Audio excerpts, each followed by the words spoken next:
Inaprubahan ng Economy and Development, ED, Council kahapon May 5, 2026, ang mga teknikal na pagsasaayos, amendments, sa MRT-7 project para matugunan ang mga hamon sa implementasyon.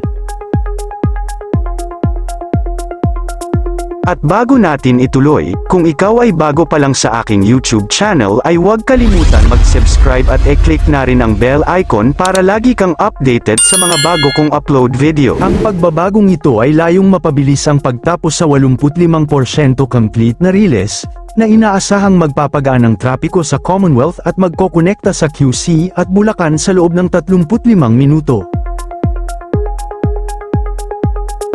Layunin ng mga inaprubahang technical adjustments na tugunan ng mga hamon sa implementasyon na naging sanhi ng matagal na pagkakaantala ng proyekto. Ayon kay Economy Secretary Arsenio Balisaken, ang hakbang na ito ay para mapabilis ang pagtatapos ng riles upang mapakinabangan na ito ng mga commuter sa lalong madaling panahon. Ikokonekta ng MRT-7 ang Quezon City sa Bulacan at magkakaroon din ng ugnayan sa LRT-1 at MRT-3 sa pamamagitan ng Unified Common Station. Inaasahang malaki ang maitutulong nito sa pagpapaluwag ng trapiko sa Commonwealth Avenue.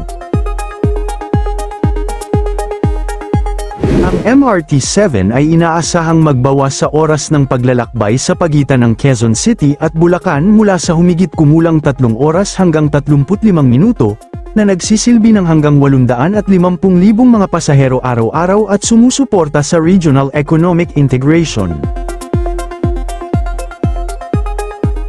Ang hakbang na ito ay bahagi ng mas malawak na pagsisikap ng gobyerno na palakasin ang transportasyon at ekonomiya sa rehiyon ng Metro Manila at karatig na mga probinsya.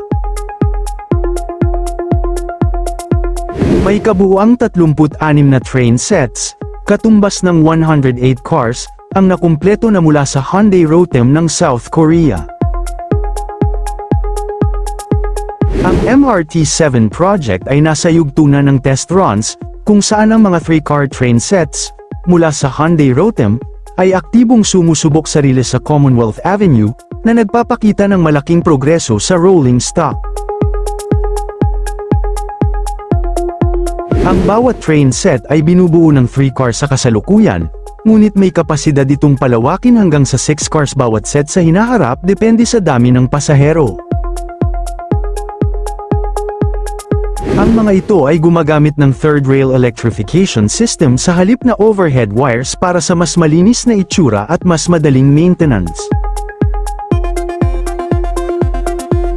Ang mga tren na gawa ng Hyundai Rotem ay gumagamit ng third rail system, walang overhead wires, para sa kuryente, na nagbibigay ng mas malinis na itsura at mas kaunting abala sa maintenance. Nakikita na ang mga tren na sumasailalim sa mainline testing sa kahabaan ng Commonwealth Avenue bilang paghahanda sa operasyon.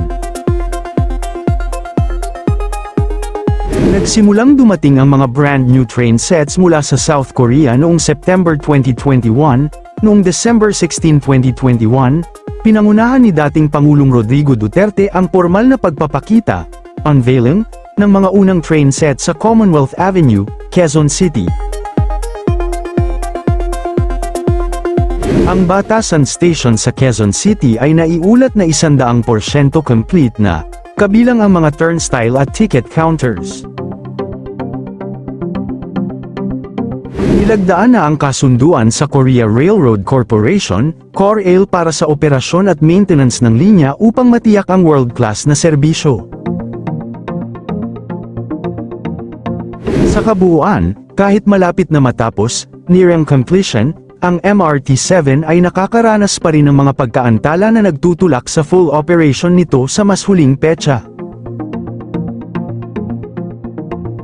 Noong February 2026, kinumpirma ng lokal na pamahalaan ng San Jose del Monte, kasama ang DOTR at San Miguel Corporation, SMC, ang updated alignment ng tren sa lungsod.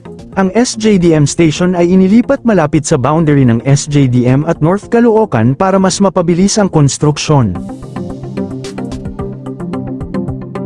Ang 33 ektaryang depo sa Tangkong Mangga ay nagsisilbing maintenance hub para sa 150 train cars. Bagaman nagsimula na ang trabaho rito, nagpapatuloy pa rin ang mga huling bahagi ng expropriation process para sa ilang natitirang lote. Nakaplano itong itayo sa tabi ng SJDM station na kayang mag-accommodate ng hanggang 60 bus, kasama ang isang 6-lane access road papuntang NLEX.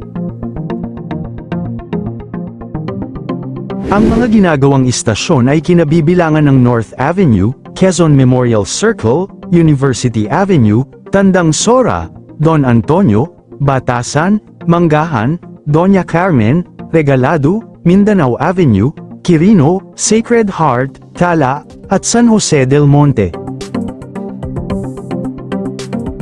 Samantala, ang MRT 7 Turnback Guideway na matatagpuan sa West Avenue, Quezon City, ay nasa huling yugtunan ng konstruksyon. Simula noong March 2026, ang installation ng mga steel box girders, SBG, ay halos tapos na siyang magdurugtong sa pangunahing linya patungo sa Unified Grand Central Station, Common Station. Nagsisilbing U-turn slot ito para sa mga tren pagdating sa North Avenue Terminus. Mahalaga ito para sa mabilis na pag-ikot ng mga tren pabalik sa Bulacan nang hindi nagkakaroon ng bottleneck sa terminal.